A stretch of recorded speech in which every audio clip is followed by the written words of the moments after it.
Welcome to Agile Clips, where we break down Agile into manageable pieces. In this episode, Scrum trainer, podcaster, and author Ryan Ripley talks about some of the challenges Scrum teams face and offers practical advice on how to resolve them.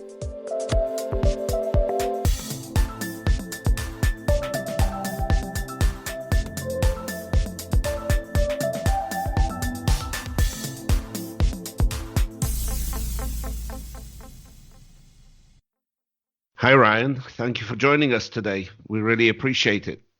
Hey, thanks guys for having me. This is great. I love getting opportunities to talk about Scrum and can't wait to see what we come up with.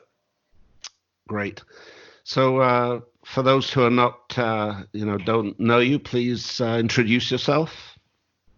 Yeah, so I'm Ryan Ripley. I am a professional Scrum trainer with Scrum.org. So I spend most of my time and the majority of my career now traveling the world teaching Scrum to both individuals and organizations and trying to help teams deliver a little better. I started out my career many years ago. I think it's almost 20 years ago now, as a developer.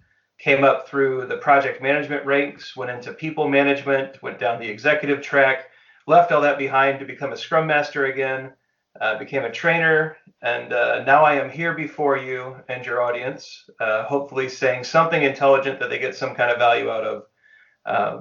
I'm also the host of the Agile for Humans podcast, and I recently co-wrote a book with another professional Scrum trainer named Todd Miller. We wrote Fixing Your Scrum, Practical Solutions for Common Scrum Problems, and that's been out a little over a week. I think we're about to the second week, and people seem to be really liking it, and hopefully it's bringing some value to the world. Wow, congratulations. I think that was one of the reasons why we definitely wanted to talk to you. Yeah, absolutely. Thank you. So I know the subject of the book is fixing your scrums, as you said. So in a nutshell, what would you say are the underlying reasons why teams have a hard time adopting Scrum? Yeah, maybe not question. In a nutshell, yes. We might have to unpack that a little bit. But you know what, at the root, I think where a lot of teams and companies and organizations get in some trouble is where they believe that this is just a process that IT is adopting, right? So when they just go into this as, well, we're just going to fix IT and get them to break things down and deliver faster and we'll get more sooner. And, there's a book, Scrum, Twice the Work in Half the Time. It's a wonderful book with a horrible title. Yeah. And it gives this perception that teams just go faster. And I think that mindset gets locked in. Jeff wrote a great book, but the title just makes it so much more difficult for those of us actually out in the trenches trying to help companies. And but I think that misconception is big, where we're just going to fix IT and the rest comes into place. And what companies don't realize is that when you change IT, you change the way that IT is going to work with the org. And then suddenly HR and finance and legal and compliance and all these different groups are getting upended and disrupted because IT is suddenly moving a little quicker, or because IT is trying to get some answers sooner, or they're trying to be a more collaborative partner and they weren't ready for that. They're not staffed for that. And things tend to go a little sideways. Organizational impediments just start popping up and teams get overwhelmed and things can tend to get a little weird. Yeah, it's like we don't do it that way kind of dialogues. Oh, absolutely. It's, well, what do you mean you need to have a dynamic decision made about the budget? We set the budgets annually. Like, you can't come back for more money, or it doesn't matter if there's a huge market opportunity that we discovered through excellent product ownership.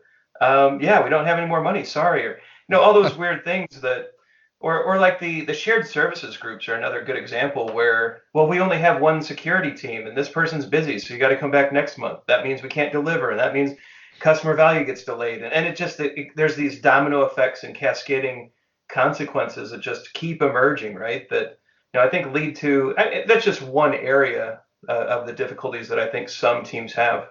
So one other question I wanted to have was that, what was the motivation for you to write? And it looks like you with the experiences that you had in the field, but you're addressing a larger issue here. So what was the motivation behind the book itself?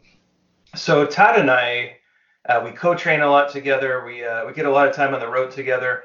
And we were sitting around one night. We're just like, how do we move this I mean, this is kind of like a lofty goal, but how do we kind of move the industry of Scrum, and specifically the practice of the Scrum Master role? How do we move that forward? Like, what if we had our choice, what would we do? And we started talking about all the things that we saw in companies, or that we see, or questions we get in training classes, and all the stuff that just really, the stuff we see over and over and over again.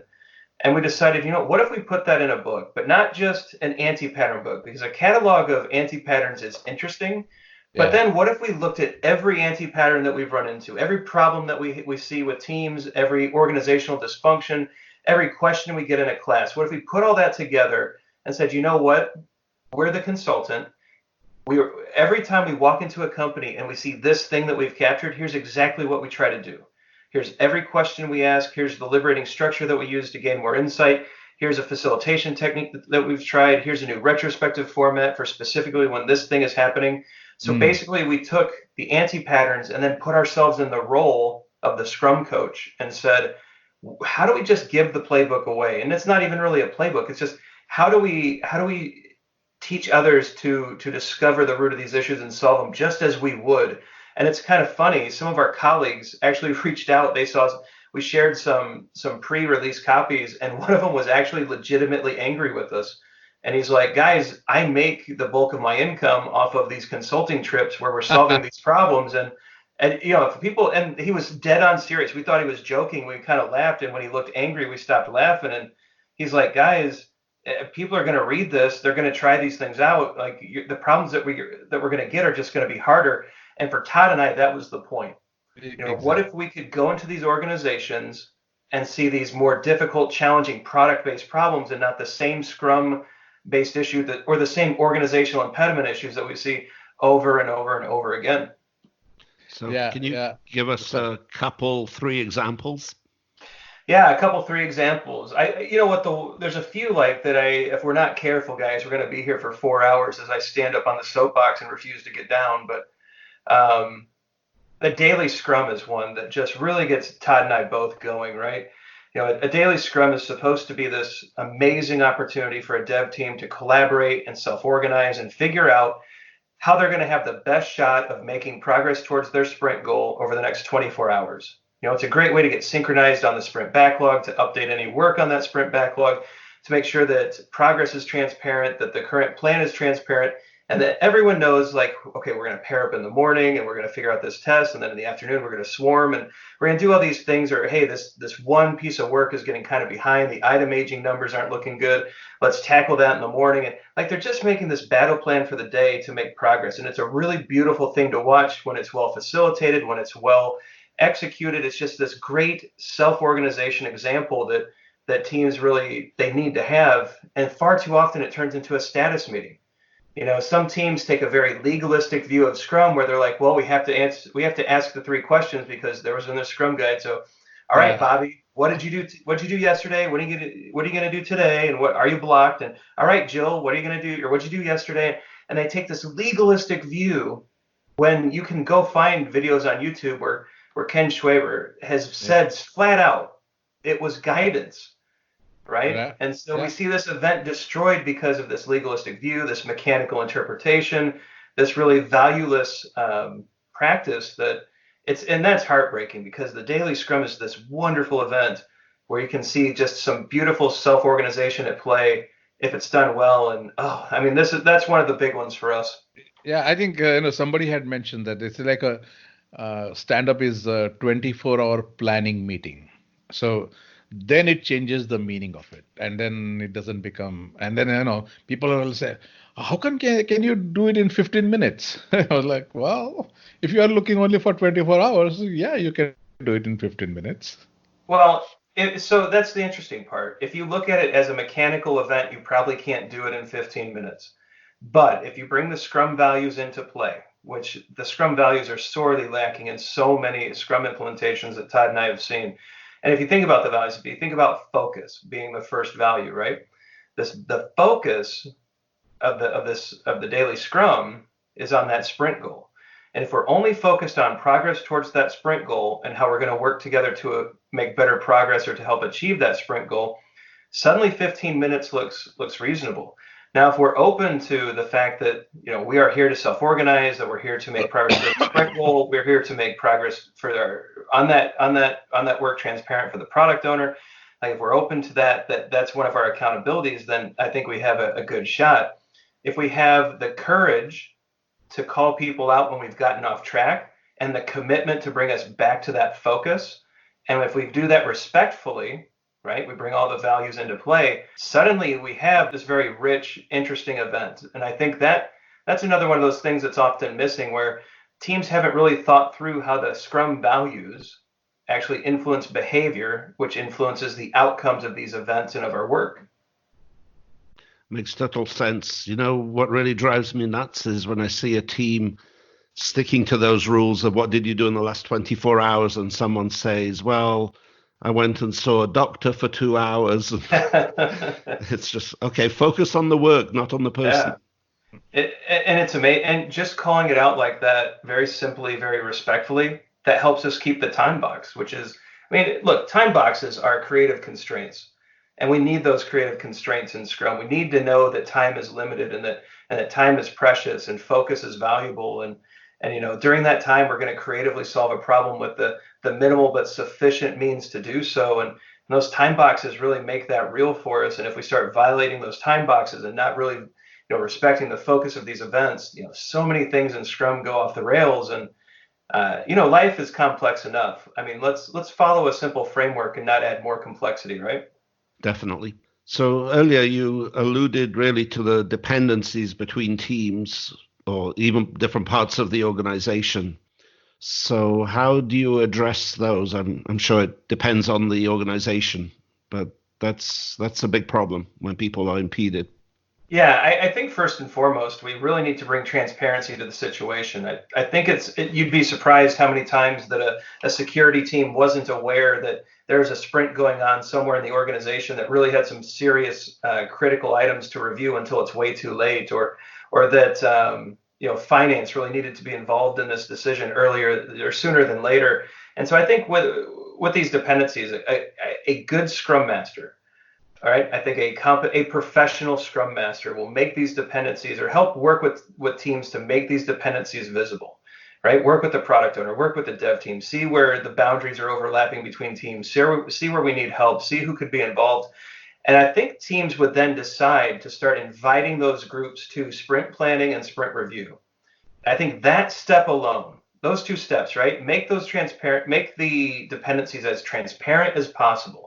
And then commit to the idea that, let's bring security into sprint planning to show them what we could potentially deliver by the end of a sprint so that they know what they could possibly need to review. And maybe they'll partner with us sooner and maybe we'll get that done a little faster. But if we can add those people to planning and review, context is king. And I can't give a prescriptive answer here, but getting people involved ahead of time in planning and then bringing them into the sprint review so that they can see what's coming up, what's the roadmap, what's the horizon look like. I think those are two great steps. Yeah, I think it's like, what we talk about when we are coaching is a no handoff concept or mindset. So that if you hand it off to somebody, then you're going to wait. So if you pull them into the meeting or into the team, and make the part of that, then if the handoffs are gone or minimized, you will get a lot more cohesive teams and get the things done a lot more effectively or in a right time frame that you're looking for. But I agree with you in the sense that sensing that is almost like a periscope. You need to look at what's coming attraction, sir, so that you can head them off sooner. Oh, I couldn't agree more. And I think that level of transparency is very apparent in mature organizations and in organizations who have professional Scrum Masters out in the organization working and mentoring and training and making sure that everyone's aware of how Scrum is going to impact the way we work and the need to be more involved sooner and all those great things. I think you're going to hear a trend, especially in this discussion, and you'll probably read a trend, or you've probably read a trend in the book, that we put a lot of the weight of these impediments and of these anti-patterns on the Scrum Master. Yeah, I think we even go as far as to say that most of the anti-patterns in the book are happening because of a Scrum Master who's not doing their job, because apathy has set in. They've given up on sorting through these organizational impediments, and And some Scrum Masters are not a fan of that message, but we really believe that the Scrum Master is just pivotal in making sure that, and in the case of the last question, that dependencies are transparent. We're not saying the Scrum Master has to do that work, but can they ask the question of the product owner, hey, have we actually considered the security implications? And has a security professional joined us from the group to see what's going on? And that simple question can save months of heartache, delays in delivery. I mean, I know one thing that comes to my mind is like those type of questions are totally agnostic of which business or which team or where you are. Those are absolutely essential that any Scrum Master has to ask. Doesn't matter which environment they are in. It's interesting. People think that the role of the Scrum Master is to, you lead the daily Scrum, you facilitate the events, you order lunch, you schedule the meetings. I really think as a Scrum Master, we're doing a few things, but we're expected to do them very, very well. And one of them is make things transparent, reveal things. I think another one is create situations and boundaries and structures and constraints that get people to talk more often. We're trying to provoke conversation, we're provoking discovery, we're encouraging experimentation, but we're doing all these things to bring information forward, to bring data to the forefront of our decision making, to help people make new and better decisions over and over and over again. And when Scrum Masters forget about that, they become more mechanical, right? When the values are not present, when they decide that they'd rather be an admin than a Scrum Master, then these anti-patterns start flourishing because so many of these items that we're supposed to bring transparency to get lost, and then suddenly problems emerge, and it's just it's a nasty cycle that I think Scrum Masters are at the forefront of trying to prevent. And I would think also instilling the Scrum values, which are obviously so important to you and you're advocating need to be used all the time and in every context. But if they're fundamentally not there, what advice would you have for a Scrum Master to help teams, organizations, and managers in particular, I'm thinking of, really follow those values? Yeah, I think it starts with awareness. The Scrum values were brought back into the Scrum Guide, I think 3 revisions ago. So if you took your PSM or your CSM class, back in the early 2000s, or you may not have even been exposed to those ideas. And so I think we need to just check in and say, all right, who can actually name the values, and can we as a team discuss how those impact behavior?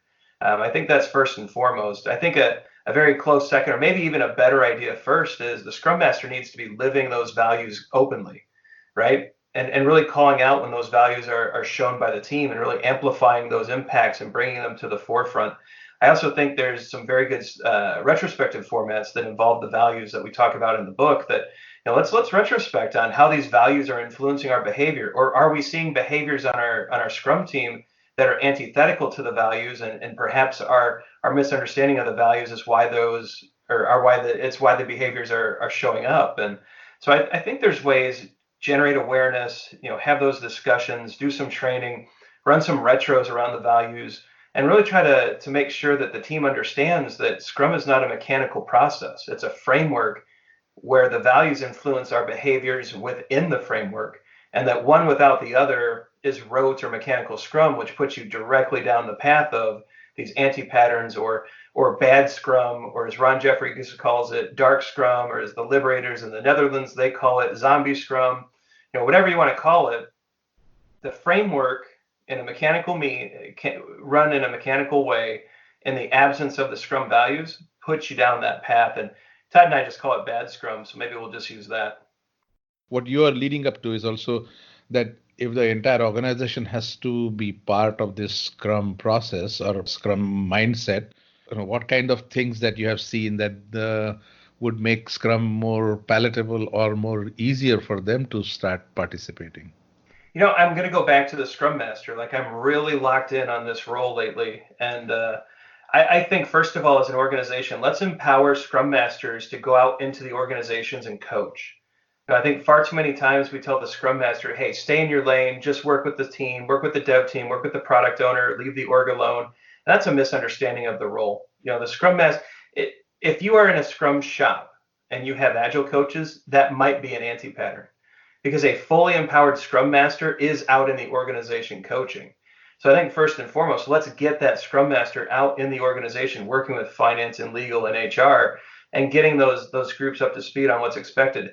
But I also think Scrum Masters have to use business terms. Like I think I mentioned in the beginning, I started as a developer, but when I went to college, I have business degrees, right? I wanted to be able to speak to business, to the business groups in a clean, concise, way, so that I could first of all speak in terms that they care about, but also understand what the pressures of budgeting and the needs of stakeholders, and the when you have a board of directors, that's significant, and all those things from a business side, I wanted to understand them. But really, as a Scrum Master, what it helped me do was actually explain things in terms that matter to them. So if I'm working with a product organization, I'm not talking about Scrum Masters and sprints, and what I'm going to them and saying is, look, we're going to work in a way, or we want to invite you to join us to work in a way to where we're going to stay laser focused and aligned with the customer. We're going to make sure we're building the right thing at the right time. We're going to make sure that the investment that you're making, the money of yours that we're spending, is being used in the best possible way to meet the need for a customer, that's minimal but sufficient, that delights them, that leads to the biggest bang for the buck, the best revenue. And we have these practices, we have these events, we have this framework in place that's going to help us make sure we're aligned to that along the way. Does that sound good to you? And I've never met a product owner when they've been approached like that who have said no. In fact, they say, please do this because we're not sure if we're actually delivering value in the first place. What comes to mind is usually one of the most challenging areas, at least in my experience, is engineering managers who feel displaced. They don't really understand their role in the Scrum world. Yeah. And I'm just wondering how you address that kind of resistance that comes, and trying to bypass the backlog and all those kinds of behaviors I'm sure you've seen. Yeah. So I think when we see middle management, especially acting out in interesting ways, it's very easy to get on the anti-management bandwagon. And in our book, Todd and I are very clear. Management is to be respected. They have needs that we as a Scrum team that we have to meet. We need to work with them very closely, very patiently. For better or for worse, the word manager does not show up in the Scrum Guide. And so we've actually painted a picture of a future world where these people do not see a place for themselves. And that often leads to some of these behaviors that we see. So having just empathy for the fact that there's not a clear picture for what they do in the current literature, I think that's important. Now, in our chapter, we're very clear with Scrum Masters. Look, these people are very bright. They've earned their positions. They are after good outcomes. They're trying to serve customers and do the right things in the ways that they think are best. So we in no way look down on them, but we have to partner with them. We need to figure out what they want to get out of this whole situation. We need to figure out how to keep them engaged, but we also need to help them understand that management is essential to Scrum. The management team sets the boundaries and constraints and rules that a dev team works within. Yes, it's very true that the dev team decides how best to do their work, but leadership, management, that whole layer, they set the boundaries and constraints that self-organization happen within. If those boundaries and constraints are not set, the team, organizes towards chaos. And so these people are very essential. We also need management who's supportive of Scrum teams in place to help remove the big organizational impediments that a dev team or a Scrum Master cannot handle on their own.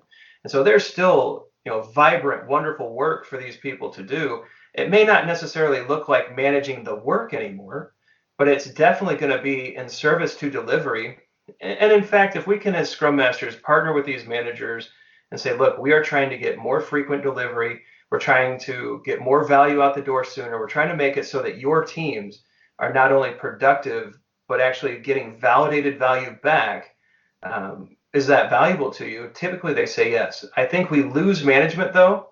They read a blog post from a Scrum Master that says, management's not needed anymore, and they just lose interest. I think first and foremost, it's a respect thing, and then partnering with them and saying, how can we serve you within the boundaries, constraints, and needs of Scrum? And I think that tends to lead to a better relationship. It's one of the best answers I've ever heard to that question. Well, thank you. So, Santosh, you had another question? I see the role of Scrum Master really is a liaison through this whole framework. But what I was also looking at is, uh, what is the kinds of things that Scrum Master brings to the table so that the non-participatory people, other than the team, what are your thoughts to get them feel like what's in it for me, and how what is your view that Scrum Master can do to bring those people in and make them participate or be party to the whole mindset? Yeah, so these non-participants, like are these people who are checking out and who are refusing to use the framework, or are these kind of like, people out in the business who have interactions but they're not sure what that looks like? Like, what kind of non-participants are we talking about here? It's like you described some of them. It's like they may be the director levels, or Yeah, yeah. those they feel, oh, you guys, IT, you do your Scrum thing and just give me the results.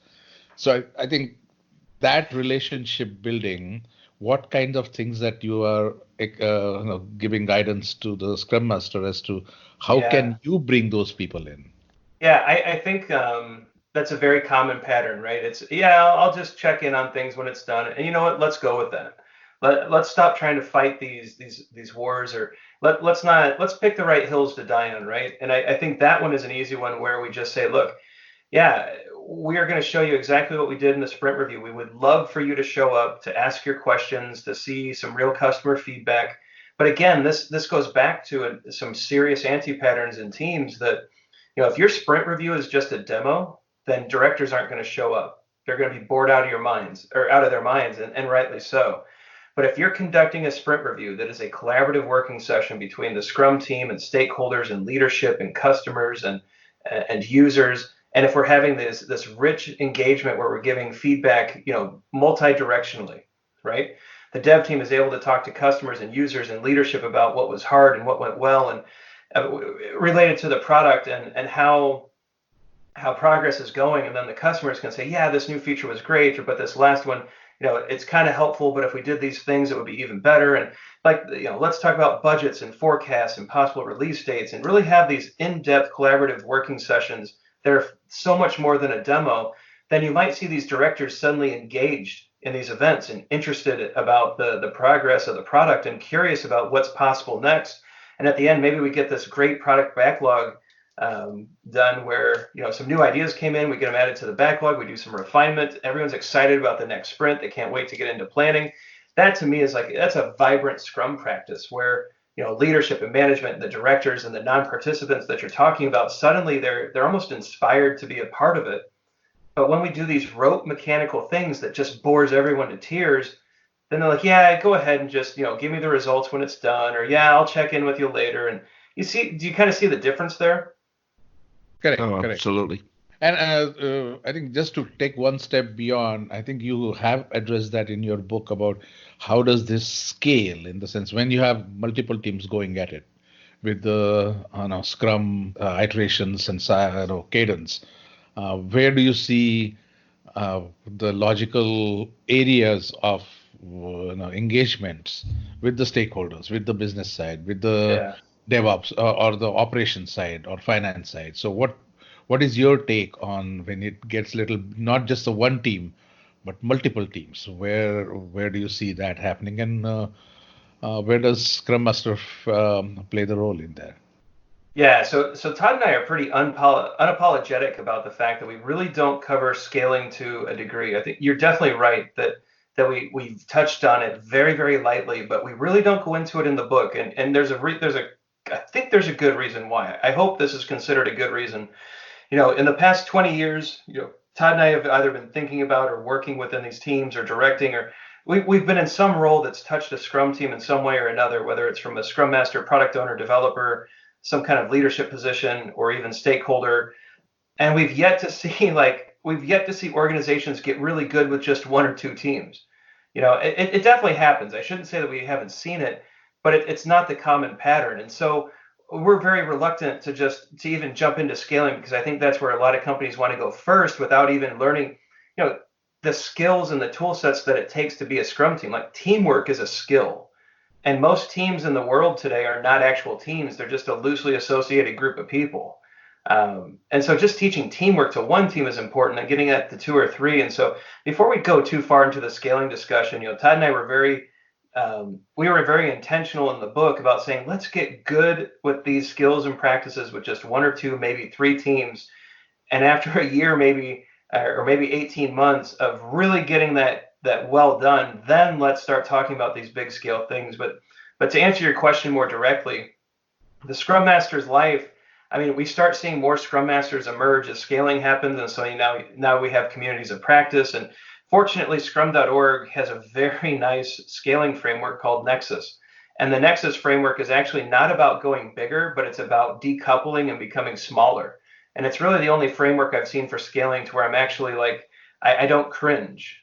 I see so many of these frameworks where things get really big and programs get huge and the staff has to quadruple, and my head starts to hurt.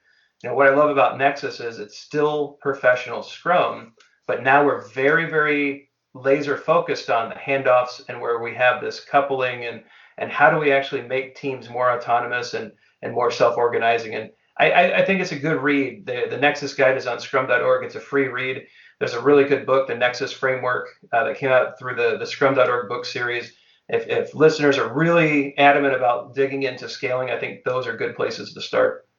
That's where I was going, in the sense that, if we need to go to that level, because we have seen this in some of our, I guess, consulting areas where we had to prove to the rest of the organization with like a showcase teams.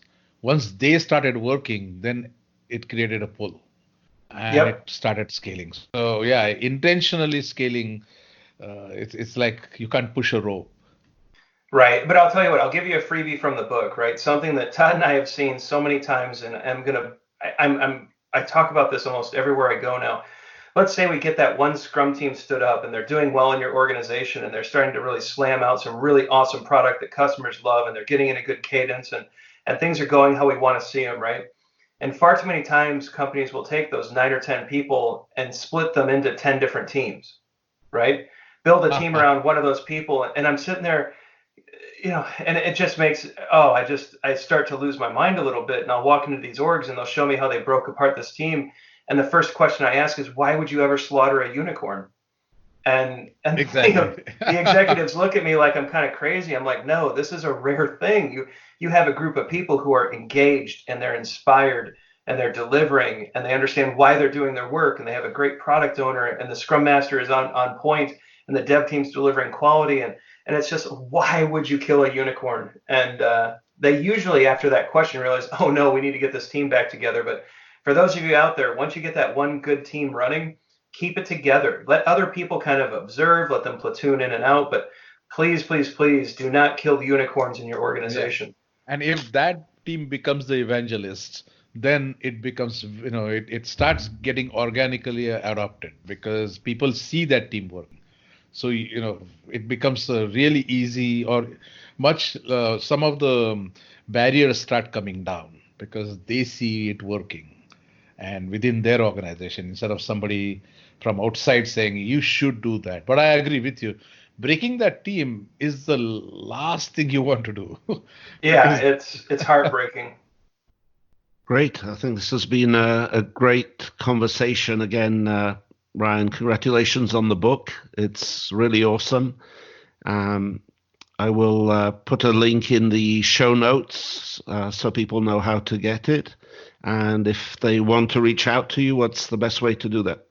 Yeah, so I'm all over social media and things like that. So if you want to go to ryanripley.com, there's plenty of ways to reach out and contact me. At Ryan Ripley on Twitter. If you use the hashtag fixing your Scrum, I'm more likely to see it. But if you have any questions about Scrum, you want to hit me up on the hashtag and on Twitter at Ryan Ripley. I will answer. So that's either a promise or a warning. I'm not sure which, but yeah, I can talk about this stuff forever. So people who want to reach out, do it. I'm also on LinkedIn, and a quick Google search usually leads to a lot of different ways to get me as well. But RyanRipley.com is probably the most reliable, and then Twitter at Ryan Ripley. Well, we will be sending you a lot of questions now. Excellent. I can't wait. And I'll probably just reply with a link to the book. Of course, yeah. Well, we are going to definitely post the link to the book also in our podcast information. So, yeah, this has been awesome. Really appreciate your time. I know you are on the at least 2 hours ahead of us, so this is like an odd hour for you. Oh no, Uh, I appreciate the opportunity, guys. It's great to meet fellow podcasters in the agile space. It's great to finally talk to the people whose shows you've listened to, and so no, I truly appreciate this. I hope your audience liked it, and you know what, if you got value out of this, everybody hit the fixing your Scrum hashtag. Let us know. Be sure to tell Steve and Santosh thank you for doing this, and because I'll tell you what, guys, I think podcasting is tricky. It takes a lot of time. It's almost it's a labor of love, and I appreciate everything you guys do, and that you're helping bring my ideas forward. And you know what, I can't thank you guys enough. So just thank you for that, and I hope people enjoyed this. I'm sure they I'm will. sure they will. You have so many valuable. I guess you are the thought leader. Let's put it that way. We'll see. Awesome. Thanks, Thank you. Ryan. Bye, everyone. Bye bye.